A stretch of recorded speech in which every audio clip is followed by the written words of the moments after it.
Lecture de l'épître du bienheureux apôtre Paul aux Philippiens. Mes frères, j'ai confiance que celui qui a commencé en vous l'œuvre bonne en poursuivra l'accomplissement jusqu'au jour du Christ Jésus. Et il est juste que j'ai ce sentiment de vous tous, puisque je vous porte dans mon cœur, comme des gens qui, dans mes fers et dans la défense et l'affermissement de l'Évangile, participent tous à ma joie. Car Dieu m'est témoin, combien je vous aime tous dans le cœur de Christ Jésus. Et je demande que votre charité abonde de plus en plus en connaissance et en pleine intelligence, afin de pouvoir distinguer le bien du mal, pour que vous soyez purs et irréprochables au jour du Christ, remplis du fruit de la justice, qui nous vient de Jésus-Christ pour la gloire et la louange de Dieu. Suite du Saint Évangile selon saint Matthieu. En ce temps-là, les pharisiens, s'étant retirés, tinrent conseil sur le moyen de surprendre Jésus dans ses paroles. Et ils lui envoyèrent leurs disciples avec des Hérodiens, qui lui dirent « Maître, nous savons que vous êtes véridique et que vous enseignez la voie de Dieu selon la vérité, sans vous inquiéter des personnes, car vous ne regardez pas à la condition des hommes. Dites-nous donc ce qui nous ensemble. Est-il permis de payer le tribut à César ou non ?» Mais Jésus, connaissant leur malice, dit « Hypocrite, pourquoi me tentez-vous ? Montrez-moi la monnaie du tribut. » Ils lui présentèrent un denier. Et Jésus leur dit « De qui est cette image et cette inscription ?» Ils lui dirent « De César. » Alors il leur dit « Rendez donc à César ce qui est à César, et à Dieu ce qui est à Dieu. »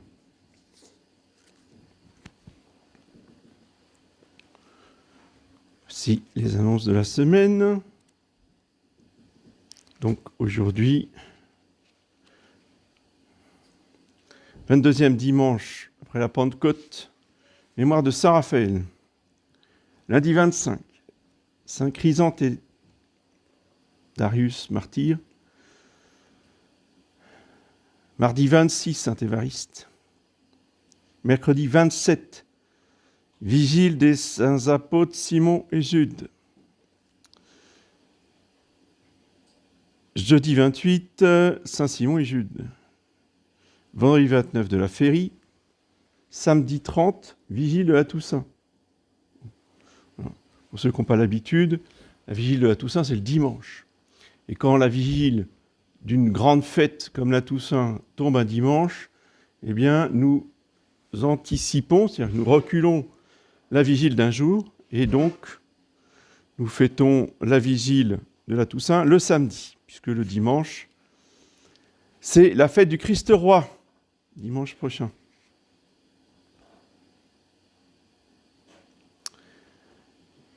Donc l'horaire des messes cette semaine est un petit peu modifié.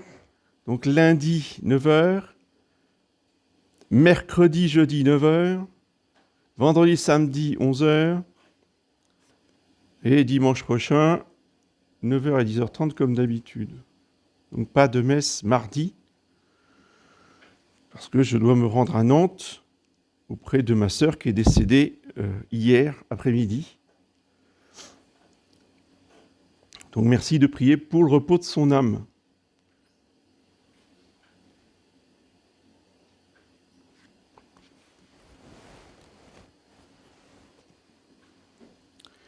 Au nom du Père et du Fils et du Saint-Esprit, ainsi soit-il. Mes bien chers frères, il se trouve que cette année, la fête de Saint Raphaël tombe un dimanche. Je vais donc vous parler de Saint Raphaël, archange totalement méconnu, pas de vous qui êtes ici depuis plusieurs années, mais tous ceux qui nous ont rejoints dernièrement, enfin les 2 dernières années, en général, quand on vient de l'extérieur, on ne connaît pas Saint Raphaël. Si on a une vague idée. Oui, c'est peut-être l'ange qui était avec Tobie, oui, j'en ai entendu parler de lui. Oui.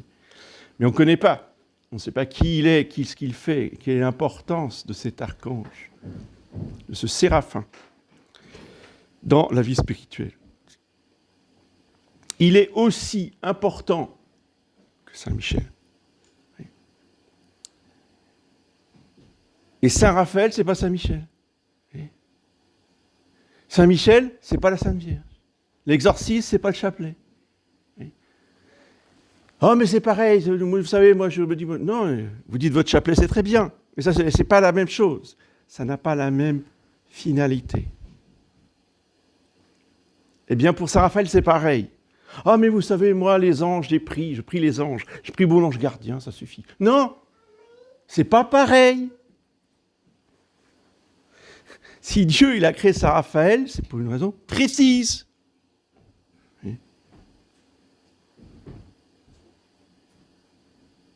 Vous vous tranchez le bras avec un couteau de cuisine.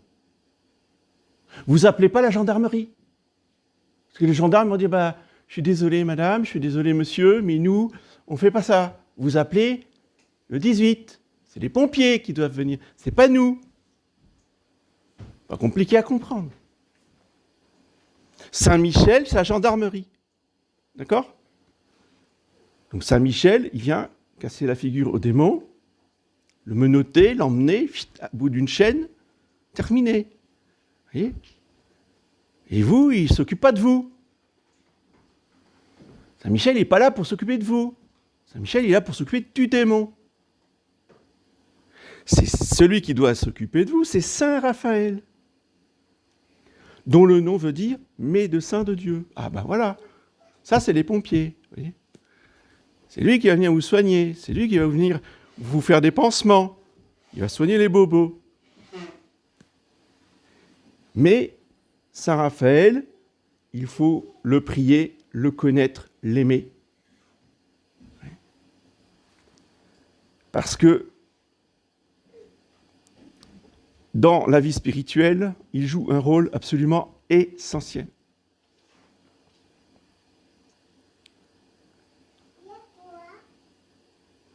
La confession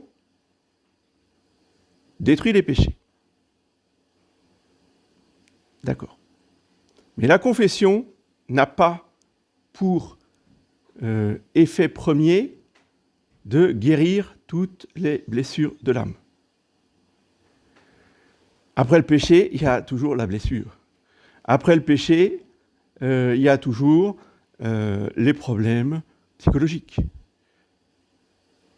qui sont très profondément inscrits dans l'âme et dans le corps. Et même en dehors de tout péché, si vous voulez. Il y a les accidents de la vie, les malheurs, les circonstances extérieures qui ont pu nous blesser et qui ont peut-être engendré des traumatismes. Je sais pas. Connaître le décès d'un parent très jeune, rester orphelin, peu importe le malheur. Tout ça inscrit des traumatismes, des blessures dont nous n'avons pas forcément conscience. Et c'est donc à Saint Raphaël que revient cette mission de guérir nos blessures les plus profondes, les plus enfouies, les plus inconscientes. De même que c'est à lui que revient la mission de guérir nos corps,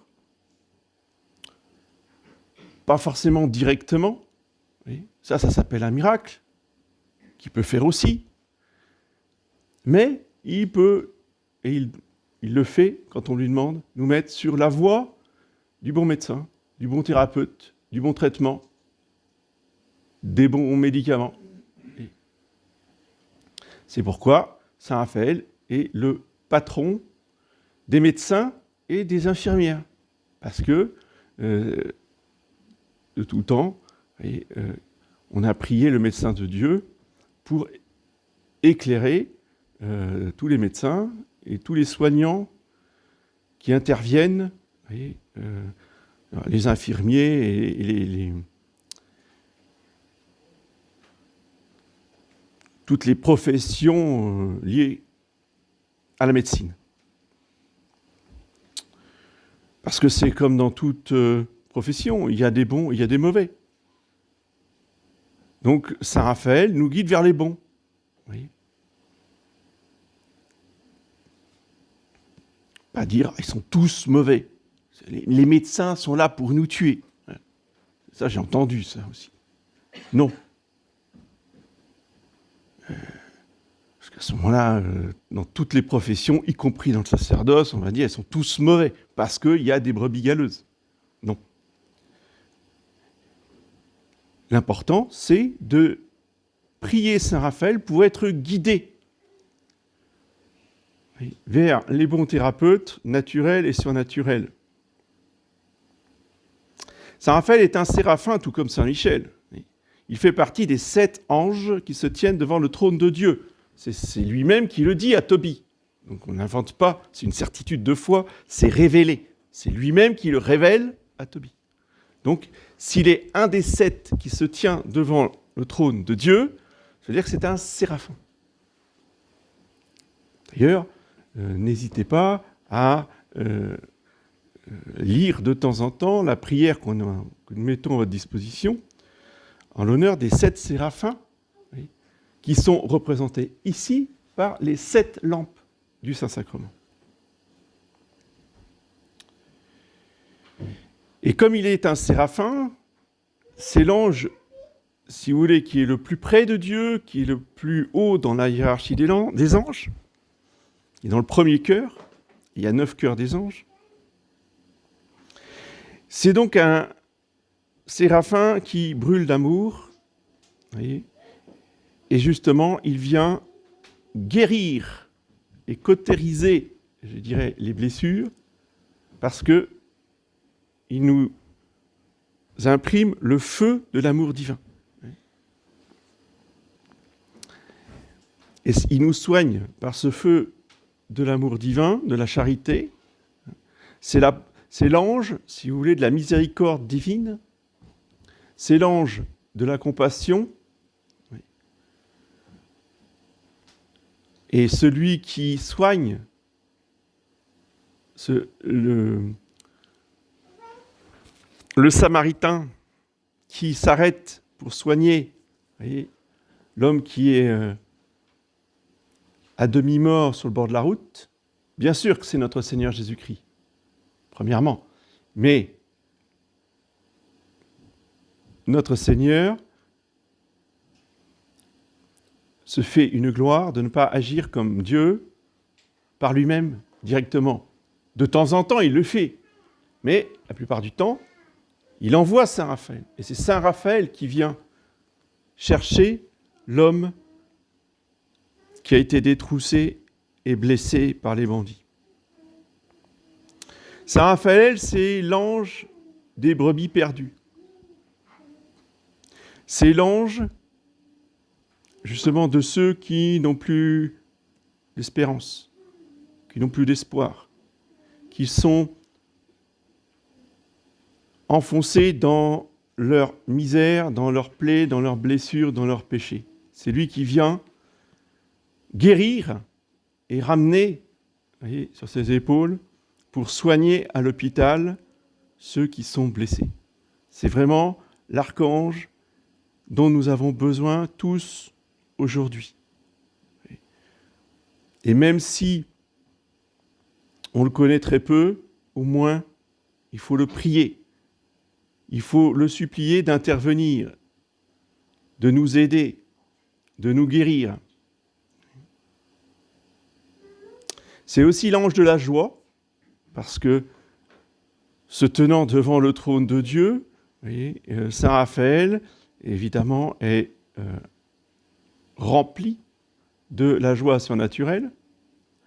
Et c'est un des grands moyens de guérison qu'il utilise justement pour venir consoler les blessés. de l'âme. Il vient leur apporter la joie surnaturelle dont il est rempli et dont il vient nous communiquer une partie.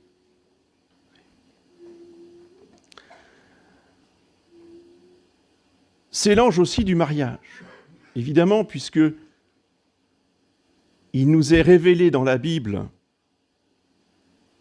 comme étant l'ange qui va accompagner Tobie pour lui trouver une épouse. Donc je dirais que c'est sa mission la plus connue, la plus célèbre, la plus publique, de trouver aux hommes une bonne épouse. Donc il faut que tous les célibataires aient une grande dévotion envers Saint Raphaël pour qu'il les guide vers celui ou celle qui leur est destiné par Dieu. Ça, c'est la meilleure façon de fonder une famille chrétienne. C'est pas de tomber amoureux, pas attendre de tomber que le coup de foudre, comme ils disent. Non. Ça, c'est très très mauvais. C'était très mal parti. Par contre, faire des neuvaines à Saint Raphaël, offrir des messes à Saint Raphaël, prier tous les jours Saint Raphaël, ça, c'est un bon moyen pour qu'il nous montre, qu'il nous ouvre les yeux sur la bonne personne. Parce que l'aveuglement fait partie des conséquences du péché. Et du péché originel. Donc nous sommes tous plus ou moins aveugles. Et Saint Raphaël est l'ange qui guérit les yeux. Alors, il guérit les yeux physiques, comme le père de Tobie, parce que ça a été aussi une partie de sa mission, de trouver le poisson dans la rivière et d'expliquer à Tobie comment le mettre sur la berge, d'ouvrir le poisson, de prendre le foie, d'extraire le fiel, etc. Et lui, qu'est-ce qu'il faisait? Il était à côté. Il faisait rien. Il faisait rien. Donc, si, prions Saint Raphaël, il va nous expliquer ce qu'il faut faire. Mais lui, il ne va pas faire. C'est à nous de prendre le rendez-vous chez le médecin. C'est à nous de prendre les médicaments, les traitements comme le médecin ou le thérapeute a dit. Vous voyez ? C'est pas Saint Raphaël qui va faire. Donc si on a décrété que on ne prendrait jamais de médicaments, bon, bah après, ne priez pas Saint Raphaël, parce qu'il n'y aura pas de solution. Saint Raphaël ne vous guérira pas à la place des médicaments. Saint Raphaël vous montrera, et ça sera à vous de faire, comme pour Tobie. Il a guéri les yeux donc du père de Tobie, mais surtout, il guérit les yeux de l'âme. Même si nous avons de bons yeux physiques, Saint Raphaël nous guérit de l'aveuglement de l'âme. Il nous fait voir les choses. Et en particulier, voyez, le futur père ou la future mère de nos enfants, si nous avons ce désir de fonder une famille.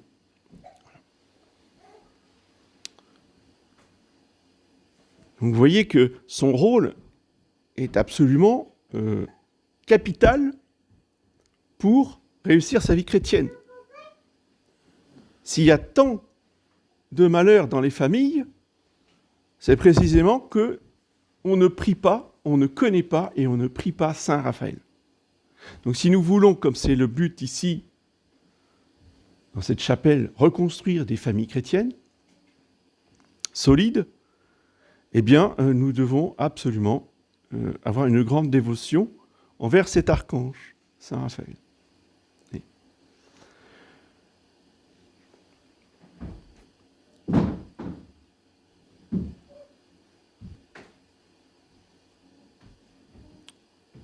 Et son rôle complète parfaitement bien le rôle de Saint Michel. Saint Michel empêche le démon de nous nuire. Saint Raphaël nous apporte les médicaments ou les moyens de nous guérir. Voilà. Et à eux deux, vous voyez, ils peuvent restaurer nos âmes et nos familles. Et on ne pourra pas faire l'économie de leur intervention. Dans l'état dans lequel nous nous trouvons, sans eux, nous sommes perdus. Oui. Avec eux, tout est possible. Avec eux, nous pouvons tout reconstruire. Ce n'est pas de l'optimisme, c'est juste une vue de foi de la réalité surnaturelle.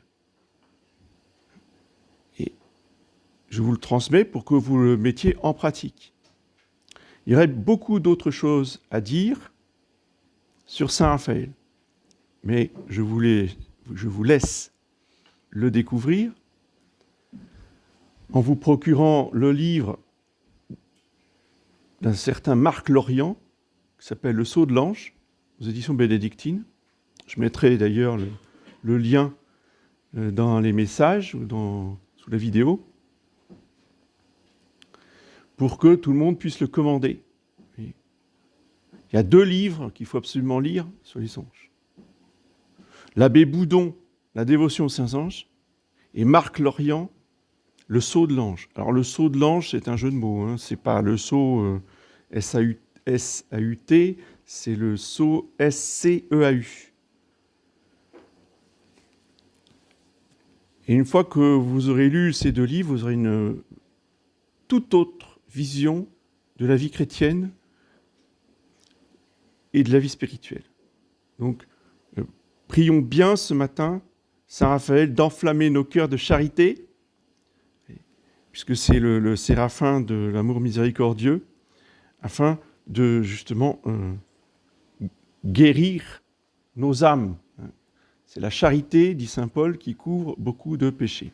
Au nom du Père et du Fils et du Saint-Esprit.